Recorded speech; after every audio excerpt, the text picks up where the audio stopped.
آج 8 شعبان دوسرا جمعہ مبارک آ چکا ہے۔ یہ 3 کام ضرور کر لینا۔ شب برات سے پہلے پہلے مالا مال ہو جاؤ گے، رزق دروازے توڑ کر آئے گا۔ بے شک آزما لو۔ بسم اللہ الرحمن الرحیم۔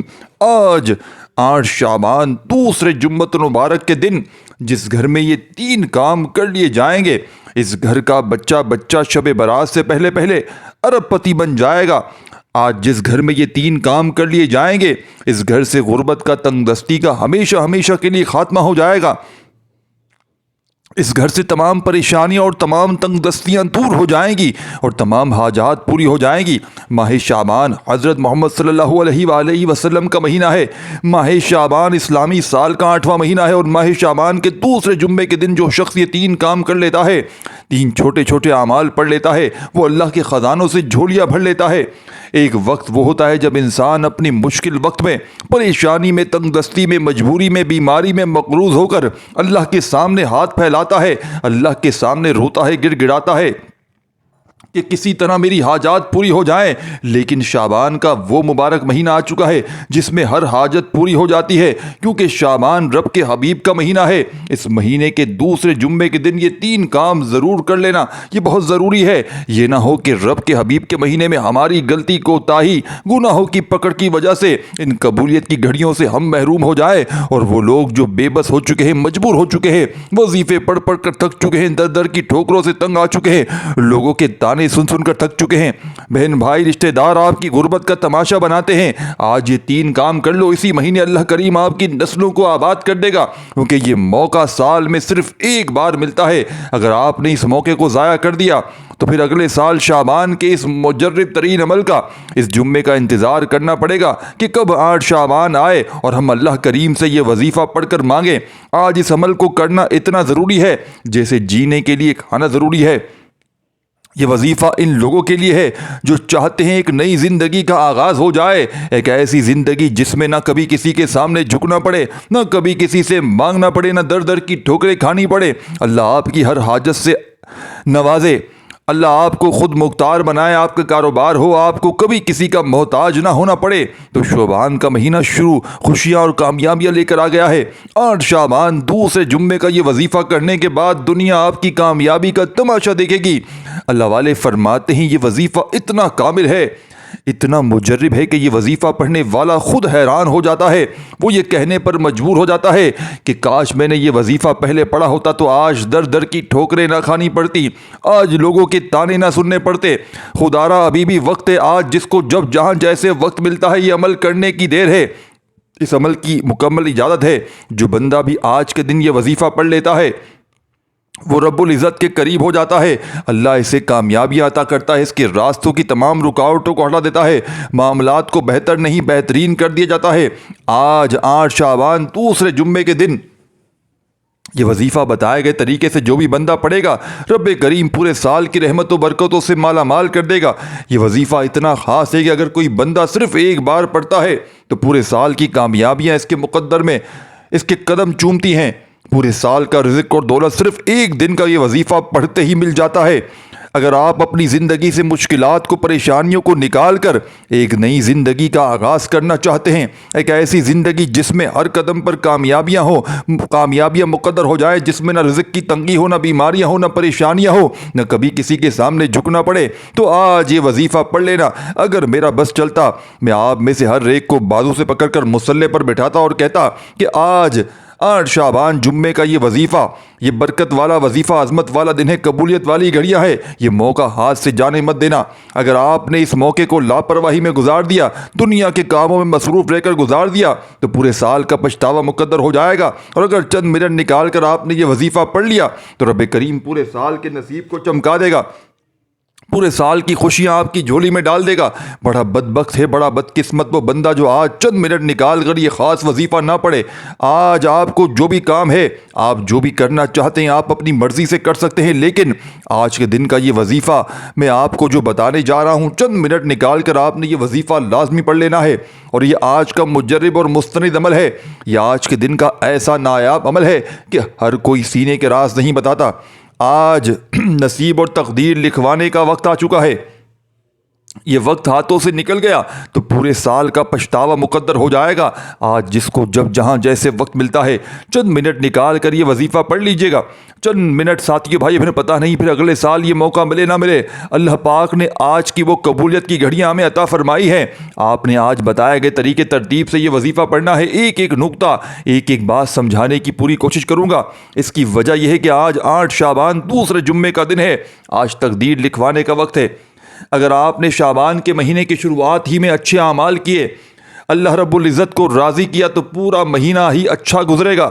یہ دن اتنا قبولیت کا دن ہے کہ آج یہ وظیفہ پڑھنے والا پورے سال کی خوشیاں سمیٹ لیتا ہے۔ آج دنیا کے کسی بھی کونے سے تعلق رکھتے ہیں، آپ چاہے پاکستان سے ہیں، آپ انڈیا سے ہیں، آپ سعودی عرب سے ہیں، آپ بنگلہ دیش سے ہیں، نیپال، مسقط، عمان، جاپان، دنیا کے کسی کونے سے آپ کا تعلق ہے، جب آپ کے ملک میں 8 شعبان دوسرے جمعے کا دن آ جائے تو آپ نے دنیا جہاں کے تمام کاموں کو چھوڑ کر اس وظیفے کو لازمی پڑھ لینا ہے۔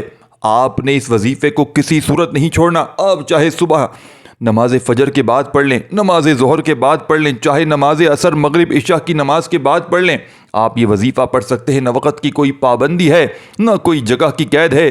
آپ دکان پر ہیں، دکان میں پڑھ لیں، دفتر میں ہیں، دفتر میں پڑھ لیں، کاروبار میں ہیں، سفر میں ہیں، چلتے پھرتے بھی پڑھ سکتے ہیں، لیکن 8 شعبان جمعے کے دن کا یہ وظیفہ کسی صورت نہ چھوڑیے گا۔ تو آئے ناظرین، اب جان لیتے ہیں کہ آپ نے یہ عمل کرنا کس طریقے سے ہے۔ اس عمل کو ذرا دھیان سے ملاحظہ فرمائیے گا، لیکن اس سے پہلے آپ سے گزارش ہے کہ اگر آپ اس چینل پر نئے ہیں اور آپ نے ابھی تک اس چینل کو سبسکرائب نہیں کیا تو خدا را اس چینل کو ابھی سبسکرائب کر لیں، کیونکہ ایسے بہت سے وظائف، بہت سے اعمال آپ کے حوالے ڈیلی بیسس پر کرتا رہوں گا۔ اب عمل کیا ہے؟ آج 8 شعبان المعظم جمعے کا پورا دن، پوری رات آپ کے پاس موجود ہے۔ آپ کو جب جہاں جیسے وقت مل جائے باوضو مصلی پر بیٹھ کر سب سے پہلے نبی کریم صلی اللہ علیہ وآلہ وسلم کی ذات مبارکہ پر 3 بار درود پاک پڑھنا ہے۔ درود پاک آپ کوئی سا بھی پڑھ سکتے ہیں، آپ صلی اللہ علیہ وآلہ وسلم پڑھ لیں، آپ صلی اللہ علیہ محمد پڑھ لیں، یا درود ابراہیمی پڑھ لیں تو سب سے بہتر ہے۔ درود ابراہیمی ایک بار ثواب کی نیت سے میرے ساتھ بھی پڑھ لیجئے گا۔ اللہم صلی علی محمد وعلی آل محمد کما صلیت علی ابراہیم وعلی آل ابراہیم انک حمید مجید۔ اللہم بارک علی محمد وعلی آل محمد کما بارکت علی ابراہیم وعلی آل ابراہیم انک حمید مجید۔ 3 بار درود پاک پڑھتے ساتھ ہی فوری طور پر آپ نے سب سے پہلے اپنے خاص مقصد کی نیت کرنی ہے۔ ہر بندے کا مقصد الگ ہے، ہر بندے کی حاجت الگ ہوتی ہے۔ کوئی رزق کے لیے پریشان ہے، کسی کو روزگار نہیں مل رہا، وہ روزگار کے لیے پریشان ہے، کوئی تنگ دست ہے، تنگ دستی میں گرا ہوا ہے، کوئی مقروض ہے، قرضوں میں گرا ہوا ہے، کوئی بے اولاد ہے، صاحب اولاد ہونا چاہتا ہے، کسی کا کاروبار چلتے چلتے رک گیا ہے۔ آج اگر آپ کا کوئی بھی مقصد ہے، کوئی بھی حاجت ہے، اس خاص عمل کو، اس خاص وظیفے کو پڑھو، بہترین رزق کے اسباب پیدا ہو جائیں گے۔ اپنے خاص مقصد کی نیت کرتے ساتھ ہی فوری طور پر آپ نے ایک بار اعوذ باللہ من الشیطان الرجیم بسم اللہ الرحمن الرحیم پڑھ کر وظیفے کا آغاز کرنا ہے۔ تو اس تسمیہ پڑھنے سے تمام شیطانی اثرات ختم ہو جاتے ہیں، اور جس کام، ساتھیو بھائی بہنوں، جس کام کے شروع میں طاؤس تسمیہ پڑھ لیا جاتا ہے، اس میں خیر ہوتی ہے، اس میں برکت ہوتی ہے، اس میں سلامتی ہوتی ہے۔ جب آپ نے اپنے مقصد کی نیت کر لی، طاؤس تسمیہ پڑھ لیا، تو اب آپ نے 8 شعبان دوسرے جمعے کے دن آپ نے پہلے نمبر پر جو کام کرنا ہے، جو وظیفہ آپ نے پڑھنا ہے، وہ وظیفہ استغفار کا وظیفہ ہے۔ رب کریم کے سامنے ہاتھ اٹھا کر ندامت کے ساتھ، شرمندگی کے ساتھ اپنے تمام صغیرہ کبیرہ گناہوں کی معافی مانگنی ہے، کیونکہ جب تک آپ رب کے حضور توبہ نہیں کریں گے عمل کا کوئی فائدہ نہ ہوگا۔ کیونکہ بعض اوقات ایسا ہوتا ہے کہ ہم تسبیحات تو کر لیتے ہیں، بڑے بڑے وظائف پڑھ لیتے ہیں، لیکن اپنے گناہوں کی توبہ نہیں کرتے، جس کی وجہ سے وظائف، ساتھیوں بھائیوں بہنوں، ہم انسان ہیں، جانے انجانے میں کوئی نہ کوئی ہم سے ایسے گناہ ضرور ہو جاتے ہیں جس کی وجہ سے ہم اللہ کی پکڑ میں آ جاتے ہیں۔ اس پرفتن دور میں کوشش کیا کریں، روزانہ استغفار پڑھیں۔ جتنا زیادہ استغفار پڑھیں گے اللہ پاک کے اتنے ہی زیادہ قریب ہوتے چلے جائیں گے۔ استغفار کرتے رہا کریں، وہ رب بڑا رحمان ہے، بڑا کریم ہے، وہ آپ کے تمام گناہوں کو بخش دے گا۔ استغفار آپ نے کیسے کرنا ہے، کتنی بار پڑھنا ہے اور کون سا پڑھنا ہے، توجہ کیجیے گا۔ استغفر اللہ ربی من کل ذنب واتوب الیہ ایک بار ہو گیا، استغفر اللہ ربی من کل ذنب واتوب الیہ 2 بار ہو گیا، استغفر اللہ ربی من کل ذنب واتوب الیہ 3 بار ہو گیا۔ اس طرح سے آپ ہاتھوں کی انگلیوں پر پڑھ لیں، آپ تسبیح کے دانوں پر پڑھ لیں، آپ نے 313 بار پڑھنا ہے۔ جب پہلے نمبر پر استغفر اللہ ربی من کل ذنب واتوب الیہ کو 313 بار پڑھ لیں تو اس کے بعد دوسرے نمبر پر آپ نے کون سا کام کرنا ہے، کون سا وظیفہ پڑھنا ہے، یہ وظیفہ بھی ایک خاص اسم اعظم ہے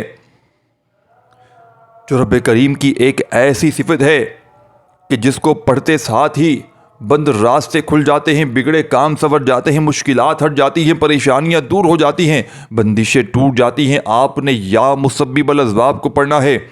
یا مسبب الاسباب کا مطلب کیا ہے؟ غیب سے اسباب بنانے والی ذات، غیب سے راستے بنانے والی ذات، غیب سے مدد بھیجنے والی ذات۔ اگر تو آپ غیبی فرشتوں کی مدد چاہتے ہو تو آپ نے دوسرے نمبر پر یا مسبب الاسباب کو پڑھنا ہے۔ جب کوئی بندہ یا مسبب الاسباب پڑھتا ہے تو رب کی ذات اپنے نام یا مسبب الاسباب کے طفیل اتنے راستے بناتی ہے کہ بگڑے کام سنور جاتے ہیں۔